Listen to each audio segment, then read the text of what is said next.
any other brain or neurologic symptom, whether that's depression, anxiety, inability to sleep, feeling wired, feeling tired. But in many of those cases, mold toxins, these fatty mold toxins, were a component. Dr. Joshua Helman, MD, is a Harvard-trained physician licensed in 14 states. He has 2 degrees in biochemistry, a bachelor's from Harvard with magna cum laude, and a master's from the University of Cambridge in the UK. Dr. Josh is board certified by the American Board of Emergency Medicine and the American Board of Lifestyle Medicine. His medical degree is from Harvard Medical School and MIT, and has worked at the True North Health Center with a focus on fasting. Dr. Josh's area of interest include vitality, longevity, regeneration, toxins, mold, Lyme disease, energy medicine, and breathwork. He is passionate about applying his biochemical knowledge to real-world challenges. As a plant-based physician, he embraces a holistic approach, including the importance of diet and lifestyle for optimal health. Being in a body that's too big with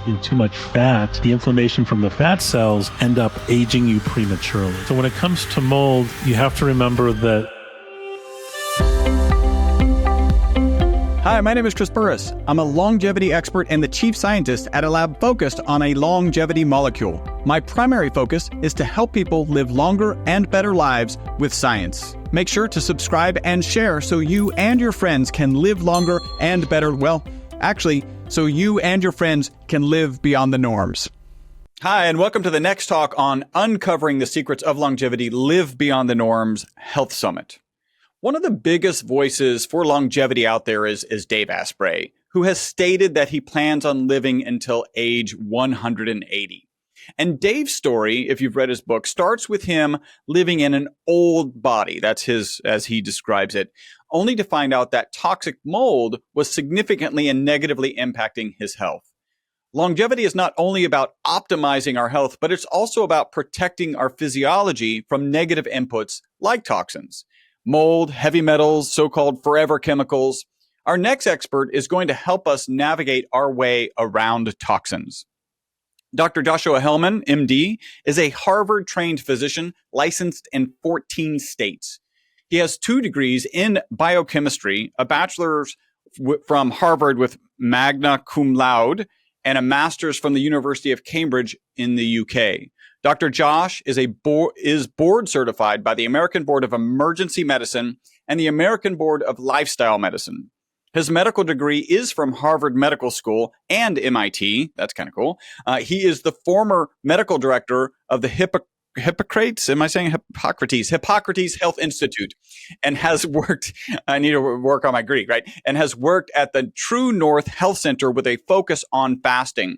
Dr. Josh's area of interests include vitality, longevity, regeneration, toxins, mold, Lyme disease, energy medicine, and breathwork. That's just a few things. He is passionate about applying his biochemical knowledge to real-world challenges. As a plant-based physician, he embraces a holistic approach, including the importance of diet and lifestyle for optimal health. Dr. Helman, thank you for joining us today. Yeah, it's a real pleasure, Chris. Yeah. I have to tell a little bit of the story where you were gracious enough to have me on a health summit, and we did an interview together. And as I was really kind of reintroduced to you, like, hey, Dr. Helman, you should include him in this longevity summit. I looked at your areas of expertise, and I was like, this is kind of cool because I can pick out, like, what am I missing, and we can address it. So I find it fascinating. You're licensed in 14 states. You have master's degrees. They're international universities, right? One here in the States at Harvard, one UK in the University of Cambridge, before you finish on a medical degree from Harvard and MIT. What caused you to focus on biochemistry and really have such a lackluster education? and also be licensed in 14 states. Well, like, what is your mindset? Give us some of the Dr. Helman mindset about that. Yeah, so those are several questions, but yeah, from an early age, I was a sponge. I wanted as much information as possible. So, growing up, the languages that I took were ancient Latin and Greek, just basically to be nerdy or cool. I don't know, but I feel like that was before nerdy was cool, actually. It wasn't very cool growing up, but what was interesting is that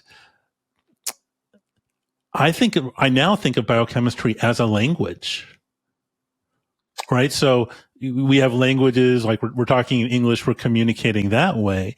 But to me, biochemistry is a language when you look at the DNA code and then the epigenetics on top of the DNA code, and then to proteins and even the fact that we're having a conversations that our brains, there's a biochemistry of life.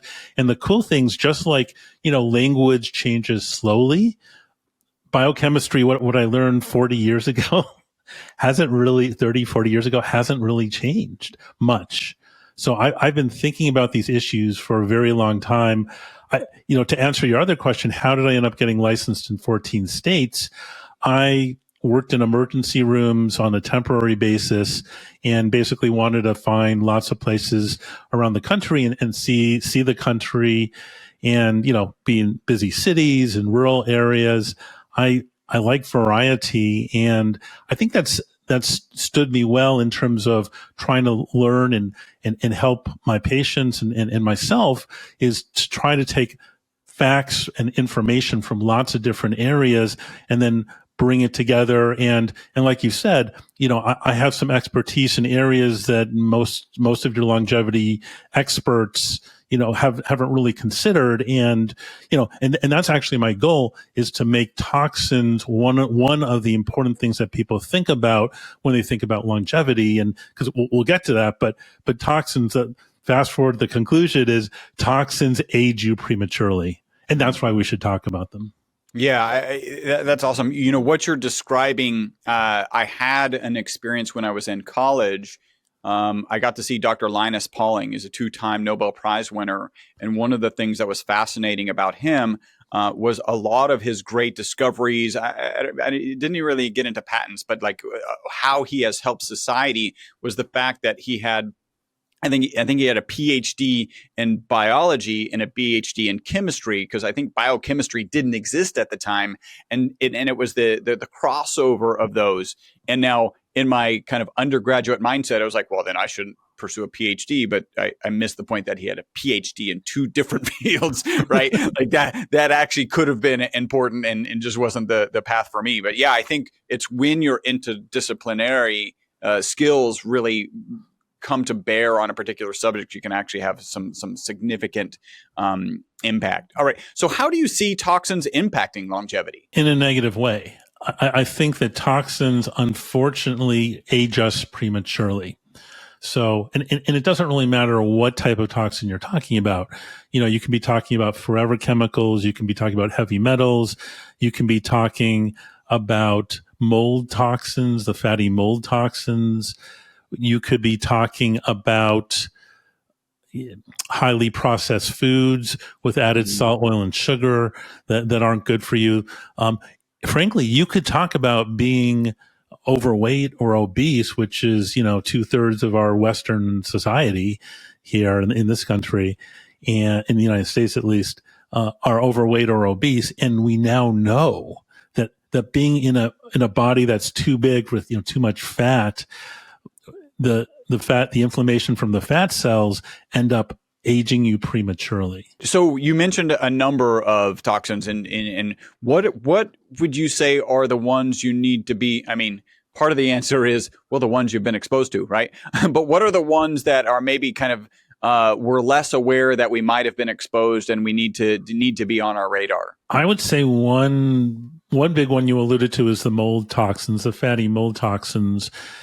And I see this so many times where, I worked in a clinic with mold patients for 6 years, and they didn't necessarily have to be in a current exposure to mold to have effects, because these are fatty. They're called mycotoxins or mold toxins. They're fatty, and they will go to the fatty tissue in your body, which includes, if you have fat in your belly, it'll go there. Guess what the fatty organ is up here? It's your brain. And some of them have a half-life of 10, 20, 30 years. So you currently may not be in a moldy office or a moldy home, But if you, like in my case, I lived in, I remember my freshman dorm in Harvard Yard, there north, had there was mold in the ceiling, and I remember complaining to administration, and for some reason that's in my file at Harvard. I don't know. One of your great accomplishments at Harvard. Yeah, there you go. But this is was a real thing, and sometimes you can't see this mold because these like the trichothecene, some of these black mold toxins, you can see black mold, but if black mold is on the other side of the ceiling or inside a wall, you may not actually see it on your side. And what are some of the impacts? Like how might, in Dave Asprey's book, he just talks about feeling like he was in an old body. What is it? Is this something that's actually hard to diagnose? Like as a physician, like what do the symptoms look like? What are people, I guess what I'm saying is how can we educate the listeners and like, hey, if these kinds of things are happening to you and you've had the standard tests, maybe you need to go to mold tests. So let's take a step back. Standard testing that I'm aware of, both, working in emergency rooms and then other types of clinics, they'll do a complete blood count and some chemistry tests. Most physicians are not looking at mold toxins or heavy metals. Functional doctors will, but most doctors in this country are not functional doctors. And that's what I love about this is looking at it from a biochemical standpoint and going deep. And so I would look at heavy metals. I would look at fatty mold toxins. I would also look at petrochemical levels and things like DDT levels, and we can get into that. And finally, I would look at, even though it's a new investigational test, meaning you're gonna be hard going to a big lab like Quest or LabCorp, although those companies recently added these forever chemicals like the PFOAs that are in our environment. They've found them in Antarctica, etc. They're everywhere now, and they could well be in you. And the reason to care about it is that these chemicals are prematurely aging us. So I think for the take home for the general public is that just because your traditional doctor hasn't asked about or tested for these things doesn't mean it's not an issue. What issue is it that ultimately, we finally got around to checking mold? Is it somebody's, has is coughing like an incessant cough? Is it somebody who's just lethargic? What are some of the kind of symptom profiles of somebody who probably needs to dig into these things if the standard tests don't turn up anything? In the clinic I saw, the most common symptom I would see would be brain fog, where their 4-second and 4-day memories were not good. They had trouble having a conversation with me, in current time, but they also had trouble remembering what happened yesterday. So I would say brain fog, but I would also say any other brain or neurologic symptom, whether that's depression, anxiety, inability to sleep, feeling wired, feeling tired. In many of those cases, certainly not all of them, but in many of those cases, mold toxins, these fatty mold toxins, were a component. But if you don't test for them, you're not going to find them. Here's what makes it even more insidious. If you do test for them, sometimes you won't find it either, and let me explain why. These are fatty toxins, and they will again go into fatty tissue in your body, from brain to fat cells, etc. Think about the testing that we have for these fatty substances. We can test for metabolites in the urine. We can do blood tests, and for some things we can do hair testing. With all three of those things, if those fatty toxins are staying in what I call biofilm, a biologic film that bacteria can form to protect themselves from your body's immune system, if they're hidden in fat and or biofilm, you may not see them in the urine or blood. And I'm certainly not recommending people go out and get brain biopsies. But what I am saying is you need to have a higher threshold that these could be issues, because I've seen this so many times where the initial testing for heavy metals, petrochemicals, forever chemicals initially are negative. And then we actually start treating the patient with things to remove toxins, to bust up biofilm, biologic film that could be holding these things. And then when we retest a month later, everything is off the chart. So that didn't mean that this wasn't an issue on the first testing. It meant that it was hidden inside protected areas in the body that aren't going to show up necessarily in the urine and the blood. Yeah, I was just thinking about a question kind of associated with like maybe they test negative, and you mentioned treatment. I want to get to that in a second, but they start maybe losing weight. Maybe it's intentionally, and then they start getting brain fog in the process of losing weight because their body starts processing these fats and releasing these toxins.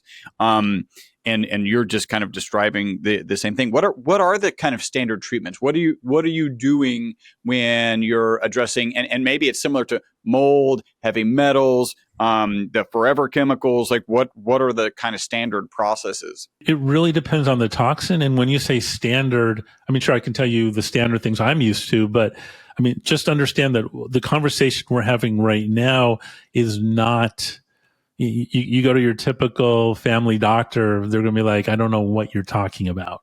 Because for whatever reason, acute toxin exposure, yes, medicine gets. If you're in a chemical factory and there's suddenly, arsenic or lead that you're exposed to, then or carbon monoxide poisoning, boom, yeah, we know you had this acute poisoning. Let's treat it. But if it's chronic, if it's things that are in your body, these fatty tissues, the fatty chemicals like DDT, which, yeah, by the way, hasn't been produced in this country, in the United States, since 1972, but is found in almost all of us. But again, if chronic toxins aren't recognized, similarly, some of the chronic infections are not recognized. It's accepted that you can have acute Lyme disease from the Lyme spirochete, but it is not, unfortunately, it is not accepted that someone will have chronic Lyme spirochete infection. I don't know where that started from, but for some reason, we're all about acute treatment for acute exposure, but something that's been going on chronic or something that happened 5, 10, 20 years ago gets ignored. And again, I don't think the doctors out there are bad. They're just not informed. They don't have a sense of investigation. Right. And yeah. Well, and then that's some of our, again, current medical system where you've got 15 minutes with each patient, and then like, so if it's not acute, then it could be easy to write it off as like, well, if you're just feeling this sense of brain fog, although inability to communicate, right? Like those are extreme cases where like, okay, this is actually it shows as acute and you're able to then address it. But if it's just, oh, I'm a little brain fog, I used to feel fresher, it's very easy. This is interesting that it's coming up in this summit. Very easy to say, well, that's just what happens when you get older. Well, that's kind of what the summit is about. Like, let's not accept that, and let's push further. So what? Yeah. And if I could interrupt, I mean, I remember back when I did my psychiatry rotation at Harvard Medical School, back in the late 80s, early 90s, that we were taught you are not allowed to give someone a psychiatric diagnosis unless and until you've ruled out everything else. And for some reason, that everything else has not included recently for most doctors and most patients things like Bartonella infection, Lyme infection, forever chemicals, heavy metals, and mold toxins. Yeah. So ostensibly, even if they're coming in with some low levels or higher levels of depression, the logic is supposed to be rule out everything else, but the everything else just doesn't include a lot of the toxins that we're talking about. Right. The everything else is a complete blood count, a chemistry, and your thyroid levels. And if those three types of tests are okay, we're not going to look at anything else. Wow. And then so let's say we found mold? What do we do about mold levels? Or you said you start treating them and then they'll actually show a lot more in the blood. What does that treatment look like? What is it? What are they getting? Yeah, that's a great question. So when it comes to mold, you have to remember that mold is alive. So you have to basically treat it in two different ways. The live mold or the mold spores, you have to give either medications or supplements to specifically kill the mold. And then the mold toxin, the mycotoxin like trichothecene, you have to push that fatty toxin out of the fat cells and hopefully to your liver and out of your body.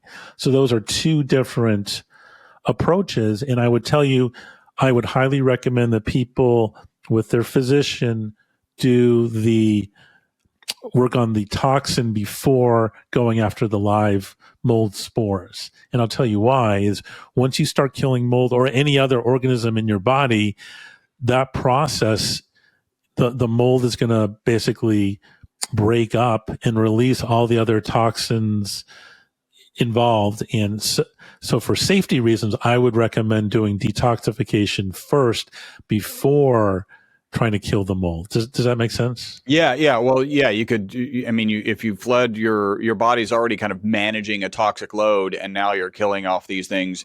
And what addresses them? Like, are there just like standard things like, hey, here's how we get these mycotoxins out, and then here's how we kill off the fungus? What do those look like? It's going to be different for each one, but I can tell you in general terms, one way to remove the mold toxin is with chelating agents like zeolite.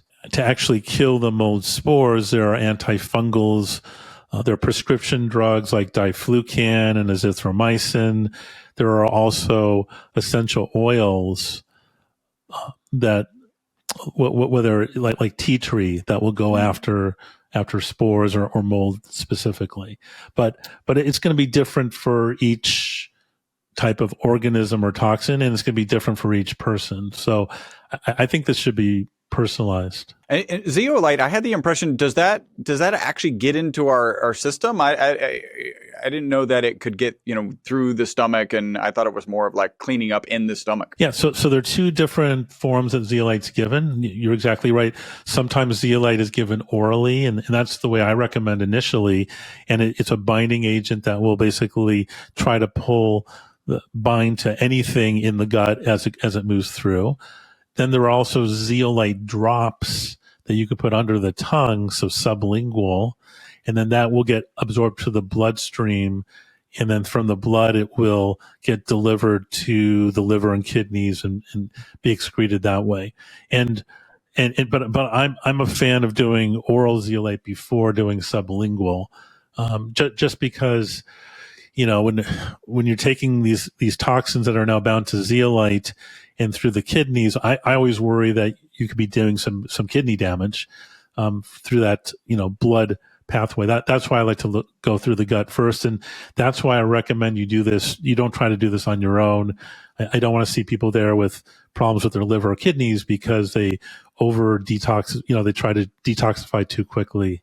Okay, so that kind of covers molds. Let's talk a little bit about heavy metals. What are kind of our big concerns in the heavy metal arena? And unfortunately, heavy metal. I mean, they took lead out of leaded gasoline for most vehicles a long time ago. But there's still many people still live in buildings that have lead paint. I mean, it's great that hopefully new paints don't have high levels of lead, but we're still exposed to large levels of lead. And so I would say lead is one. There's also mercury and arsenic, and unfortunately those levels can be high in seafood. And that depends on which fish you're eating, right? I think if they're higher up in the food chain, it's actually worse because they're consuming so many of the smaller fish. Like actually sardines are quite safe, and then you start getting into a tuna and it becomes a concern. Well, a couple comments. So you're exactly right. The higher you go up on the food chain, the higher the concentration of toxins. But I've also seen papers that sardines can have high levels of heavy metal like mercury. So, but I would say in general, you want to eat on the bottom of the food chain to avoid toxins, and that's things like fruits, vegetables, and whole grains. And you're right. The higher up you go, the higher the concentration. But sardines often will have high levels of PCBs. What we're talking about is, given our current industrial age, it's not like it was 100 or 200 years ago. Sure, salmon or sardines, I'm sure were pretty safe a couple hundred years ago. They're not anymore. Mercury is another one that you mentioned, and kind of my awareness, I did interview a biological dentist, and he was talking about kind of getting your amalgam fillings out. Is that kind of the key source of mercury these days? I mean, other than the fish, right? Yeah. I think fish and amalgams are two big sources today. Hey, super quick break from the podcast. Hopefully you're loving it. This is a way you can support the podcast and take advantage of a great offer. We're offering 50% off of one of our MCT bottles. MCT is an amazing oil. Add the ESS 60 molecule to it. It's even more amazing. All you got to do is leave a review on iTunes, send us a notification that you've left that review. We'll get you a coupon code that'll get you 50% off of our MCT oil and free shipping. Back to the podcast. And then arsenic, same kind of thing with the fish. So what do we do? So yeah. And it's not just those. There's also cadmium, high levels of cadmium in fish, but also in certain batteries. So yeah, it's and arsenic is high in, if you eat food, even rice that's been grown, even organic rice that's been grown in the South in the United States in fields where they use the arsenic as an insecticide when they grew tobacco in that same field 50 years ago. They didn't get rid of the arsenic. So yeah, it's a problem. It's an issue. It's a problem and an issue. And so let's say we've kind of identified that we have some of these challenges. What do we do there? Is it the same kind of chelating process or? True. And I normally, in order to check heavy metals like arsenic, cadmium, I normally recommend getting both urine and blood levels, or hair is good too, as long as you're not treating your hair with heavy metals, right? I mean, if you're putting metal in your hair, you're going to find it on hair analysis.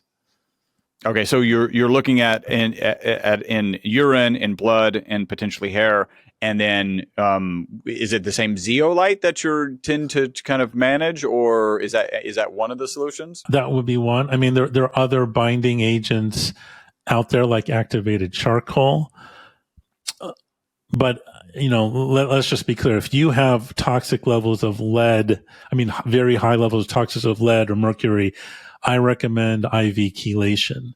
And there are doctors out there that will actually help you with chelation. So it helps to know the symptoms. It also helps to know the specific levels we're talking about. All right, that makes sense. So we've talked about mold, we talked about heavy metals. How about petrochemical levels? And does that fit into what's the big one that they're using on plants right now? Wow, my mind just went blank. Glyphosate or Roundup. Yeah. Yes. So glyphosate or Roundup is a toxin. It unfortunately destroys your microbiome. But these days it's hard to avoid. It's in the rainwater. So now I definitely recommend people eat organic food, but that may decrease the level by a factor of 10, but you're still getting some exposure potentially. I did hear that soaking your vegetables or whatever, fruits, vegetables in a solution of baking soda, I think it was baking soda, for 2 to 3 minutes or something, will actually kind of neutralize the glyphosate. So I haven't started that. I probably want to get a glyphosate test and then know that I'm high, because that's the probability, and then start messing with that. I think it's a super inexpensive and not challenging process. So you've mentioned DDT a couple of times. Might have been triggered since I kind of put it in my potential questions. There's something that I found fascinating. I think it was at the biohacking conference. I was attended a particular talk, and it spoke about the fact that DDT has a second generational impact, right? So your exposure doesn't manifest in this way, but the exposure of your exposure impacts your offspring, and one of the negative impacts is obesity. I don't know if you know much or any, because this is kind of out of the blue. I just find that DDT was used so prevalently. How much is that potentially paying? I mean, we have a horrible diet. Like, we don't have any. There's no one's going to defend our current diet. But I wonder how much DDT exposure in our previous generations might be impacting our current, obesity epidemic. Yeah, so I think it's a major component. But I don't think it's just DDT, but I would say DDT falls into the category of endocrine disruptors, which, as you implied, one of the things that it causes is obesity. But I mean, if I can make it personal, I grew up in Los Angeles, where Los Angeles happened to be the major manufacturing center for DDT before it was discontinued in 1972. I was born in 1966, and so in 1972 and afterwards, these chemical companies had large amounts of DDT on their hands. They could no longer sell it, and they're like, all right, let's bury this stuff. And so they buried a lot of it in Los Angeles, near Los Angeles. But then they had this bright idea, you know what? Why don't we take these big barrels of DDT and just send it out to the Pacific Ocean? Because, the ocean's really big. So what they did is they took these over 1 million barrels of DDT, and they dumped them between Catalina Island and Los Angeles in the water in between. Oh, they didn't even take them that far out. Like, that's like no. They were going to take it very far out, but I guess the Navy was doing some exercises and they didn't want to get shot at, so they're like, this will be safer right out here. So, they took these big barrels of DDT, pushed it off the ship, and they looked like, oh, we've got a problem here. They're floating. You know what we need to do? We need to take these big barrels and we need to, take an axe or something and open them up before we throw them into the water off of Los Angeles. So they sink. So they sink, and no one's ever going to know about it. Well, unfortunately, it's been there since the 70s, 500,000 barrels, and they've done recent studies, and there's DDT leaking from these barrels. I mean, I grew up in Los Angeles going to the beach. I'm sure as a kid I was exposed, but you're asking about multi-generational. I mean, they stopped using DDT. They stopped making the stuff in 1972. That's a long time ago. So that's definitely intergenerational. Yeah. Now, I think where you're going at with the question is, if you're a woman and if you get pregnant, many of the fatty tissue toxins get transferred from the mother to the baby during pregnancy. And then after the baby's born, many of those fatty toxins are transferred in breast milk. So let me just be clear. I'm a big fan of breastfeeding, but it is one of the sources where we're getting these fatty, these are called POPs, or persistent organic pollutants. DDT is just one of them. And I think that's one of the reasons we're seeing the obesity rates. I mean, if you look at photographs from the 1950s in this country, there weren't very many obese. I mean, you couldn't find obese people on pictures of the beach, on the beach. And then, go to fast forward today. Yeah, it's like 2/3 of the population is overweight and obese. Yeah, I don't think to find a fit person now. Yeah, so yeah. I don't think it's all from the POPs and the PCBs and the DDTs and the forever chemicals, all these endocrine disruptors. But I think it's part of the story. The other part is all the processed foods that also have high levels of these toxins in them. So, Now, what's frustrating is that, as a reductionist scientist, prove to me that this is all from DDT. No, it's not. That's not the only thing. But,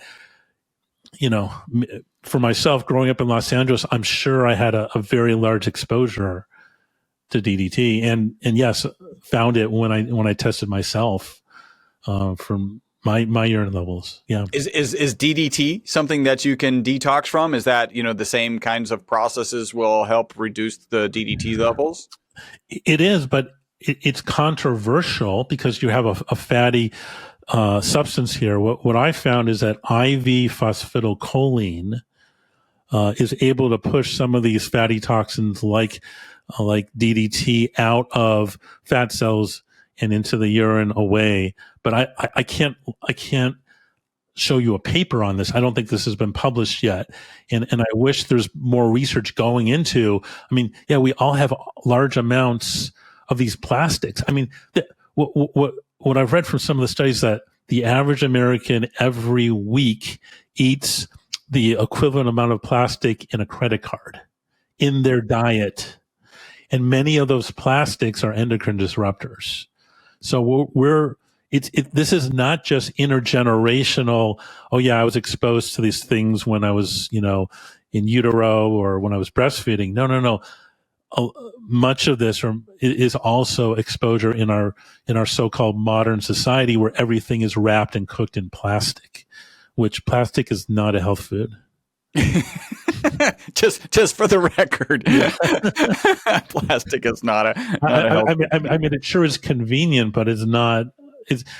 We've done this big experiment and it's not going well, and we can see that in the rates of chronic disease and in obesity. Maybe it's similar, right? Because I think a lot of people are calling social media a current experiment, right? Like if you just give basically an electronic dopamine machine to people, like what happens, and we're in the middle of that experience. Maybe this plastic is the same scale of experience, it's just invisible. Right, but let's just be clear. I'm a big fan of technology in general. It depends how you use it, right? DDT was originally developed as an insecticide to prevent the spread of malaria, which is a parasite. And so I understand why it was developed. It's just the problem in this case is often the cure is worse than the poison. And the same thing with technology. Yes, social media is not good when it gets us addicted and we're just scrolling on our screen all day and we don't feel good. But technology is amazing if, for example, someone's watching this and they want to find out, okay, how do I, you can now just go on ChatGPT and find out, okay, how can I find out, the levels of DDT in myself and how can I get this removed? So I'm not against technology, but we've done this big experiment without acknowledging that we've done this big experiment. And we haven't used the precautionary principle, which basically says, don't assume anything brand new is completely safe until you test it. Yeah. Assume it's dangerous, right? Like that's the first principle. Right. As opposed to assume everything is safe and then, oh, wow, we had no idea. Well, yeah, we didn't, it's tragic that we've known for a while now that many of these chemicals are endocrine disruptors, but we've chosen as a society not to make changes. That principle, we tend to do a pretty good job of applying to pregnant, nursing, and small children, right? Like we're pretty good. Like even with my product, people ask, and I'm like, look, I don't have any reason to think that there's any negatives here.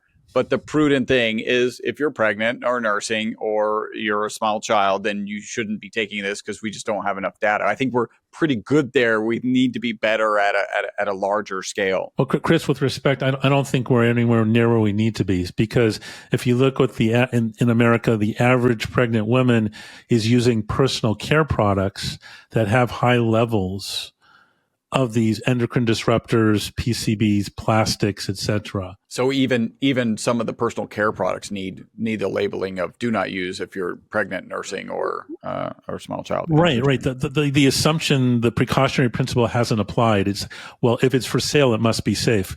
No, that a lot of these chemicals were grandfathered in. It was never tested.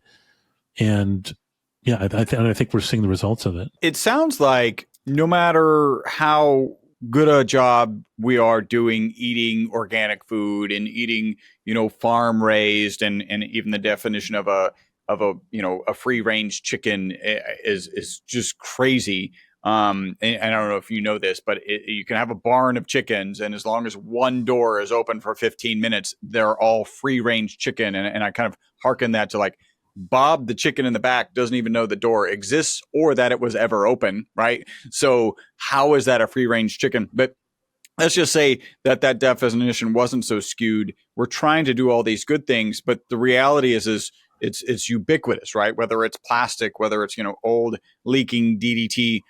Is there any reason to just have as part of our protocol some sort of detoxing, like just maybe we should be taking zeolite regularly, or what do you think about that? Yeah, so a couple comments. Number one, even organic meats can definitely have high levels of glyphosate and some of these other toxins. I mean, personally, that's one reason why I try to focus and just eat fruits, vegetables, and whole grains.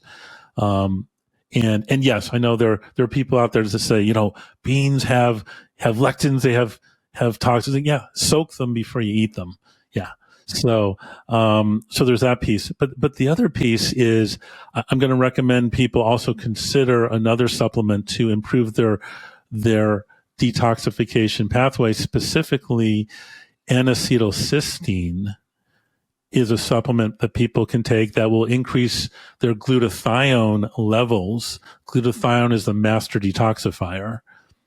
And so I recommend for most people take N-acetylcysteine like 600 or 800 milligrams at least once a day, because you're exactly right. Even if you do everything right in our so-called modern society, we're going to have exposure to still many of these toxins. It makes me wonder, right? There's just to throw kind of my product in there. It's a carbon molecule. It has some properties for sure similar to activated charcoal. It is our kind of belief that some detoxification is happening with this. We just don't have the research to really lean on that. So I just think that's fascinating. Like that is we believe that it can operate in the same realm, right, in the mitochondria as glutathione. Glutathione is a key antioxidant in the mitochondria. So, right. And just to fill in the gaps, some of the chemicals we've talked about, like PCBs, heavy metals, DDT, all of those are pro-oxidant and will age you prematurely. So it makes sense that things like your product will have the exact opposite effect and help you remove or inactivate these toxins. Yeah, I don't want this to be about my product. It's just something that popped into my head. I've got some wrap up questions. Is there anything really about toxic chemicals, molds, exposure that we didn't cover that you'd like to kind of point out or add? Wow, I mean, we could literally talk for days, probably for days on each of these, and I think one is just how to process this information, because many times people would just feel overwhelmed. So it's like, wait, you just told me that everything I'm doing is wrong, or I'm being exposed to these pro aging. I give up, right? Yeah, I give up. And when I say instead of giving up, why not every week or every month take a look at a different one? Don't feel like you have to fix this all overnight, but educate yourself. And I think that's the other key, is to take this into your own hands. Just because you look at the ingredient, well, first of all, definitely look at the ingredients of everything that you eat and or put on your body, because often what you put on your body gets absorbed into your body. And if there are chemicals that you don't recognize, I would be skeptical. And you have to be aware that there's this huge loophole that's been built into the regulation, which is if it says natural flavors or natural coloring, sometimes it's not safe at all. And it's proprietary, so they don't have to tell you what they're doing. Yeah, that was one of the notes that I've kind of gleaned is natural flavorings and colorings don't necessarily mean natural at all. It's kind of like the free range chicken, right? Like there's nothing free range about 99% of those chickens, right? True. Very interesting. All right. Well, so I do have a wrap up question. I like that concept, right? Like, so don't be overwhelmed. Like, just choose one thing at a time. If you're having some of the symptoms that we're talking about, maybe start looking at mold, maybe start looking at some heavy metals, like get some of these tests done. Find a holistic physician, right? Is that the best term, or natural? I would find holistic, integrative, functional. Yep. Those would be 3 words to look for. Excellent. And then address those things one at a time. It's okay. You've got time to figure these things out. Whatever you figure out is going to be beneficial in the long time. Right. Or if you're dealing with some severe problems like bad brain fog, etc., no, don't take your time. Go find an expert right away. So it really depends where you are on the spectrum. Yep. Excellent. All right. So we've got these wrap up questions. The first one is, do you have a target age that you want to live to? I want to live to at least 120. 120? Yeah, but I'm gunning for older than that. And just to give people some context, I mean, I think the oldest person living today is 116. Yeah. And I think the oldest documented person lived to like 122. Yeah. So I'm trying to stay within like what's been reported for people, but I want to maximize it, but as long as I'm still functional, right? I mean, like I have no interest in being connected to a machine in a nursing home. Yeah, no, that is one of the universals from this longevity summit is like a health span is a requirement of the longevity that I'm seeking. How long do you think humans can live? Dr. David Sinclair talks about the information theory of aging and that ultimately we can live forever, probably. And then, you got people like Dave Asprey saying his target's 180. Do you think there's a limit? Do you think we'll actually eventually, like in our lifetime or ever, kind of eclipse whatever limitations people think we might have? Yeah, I agree with Dr. David Sinclair. I don't think that there's necessarily a limit, but whether that's 120, 200, 300 or longer, that's one issue. But the other issue is, and I think we're going to see this in our lifetimes, is the melding of technology between artificial intelligence and our brain and our body. Mm. And I don't think anyone knows, and I don't know what that's going to look like. What cautions me is our bodies are so complicated. We're still figuring out new cell types. It's not like we figured everything out. So because we don't even understand what it is to be alive and to be thinking, it's really hard to create something that would link with us in artificial intelligence. All right, that's great. Thank you.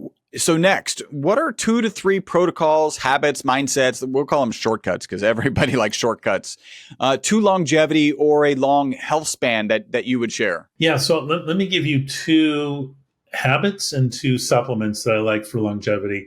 The 2 habits that I recommend strongly, number 1 is get enough sleep. Whether that's 7 hours, 8 hours, maybe some people even need 9 hours of sleep. Because sleep is obviously the time where your brain can recover. The other thing is get enough exercise. Try to do it every day. It is a magic elixir for both the brain and our other tissues. We're designed to exercise. So those would be my 2 habits. In terms of 2 supplements, I would recommend almost everyone be taking a nitric oxide supplement. My favorite's Cardio Miracle. And then the other supplement I think most people should be on is called NMN, nicotinamide mononucleotide, not M&Ms, but NMN. So those would be the magic 2, nitric oxide and NMN. Okay, excellent. And Dr. Helman, how can people contact you? Through probably my website's the easiest way, which is drjosh.com.